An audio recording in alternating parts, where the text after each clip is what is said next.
ఈరోజు వాక్యం విన్న నువ్వు ఆరాధిస్తున్న దేవుడు క్రియలు, మంచి క్రియలు కలిగిన దేవుడు. ఏ క్రియలు కలిగిన దేవుడు అండి? మంచి క్రియలు కలిగిన దేవుడు.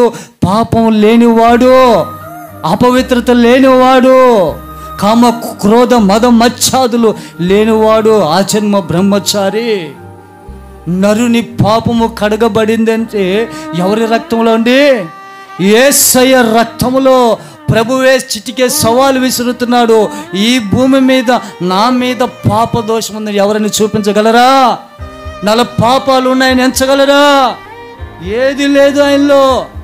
పైగా నీ పాపము నా పాపము ఆయన మీద వేసుకొని మనకు పడాల్సిన శిక్షని ప్రభు కలవరి శిలువలో అనుభవించాడండి. అనుభవించిన ఆ శ్రమని, ఆ శిక్షను గుర్తిస్తున్నావా?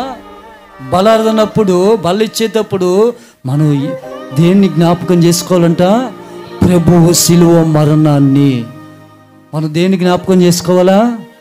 ప్రభువు యొక్క శిలువ మరణాన్ని. నా రాకడ వచ్చే వరకు నా మరణాన్ని జ్ఞాపకం చేసుకోండి అంటున్నాడు ప్రభు. ఆయన మరణాన్ని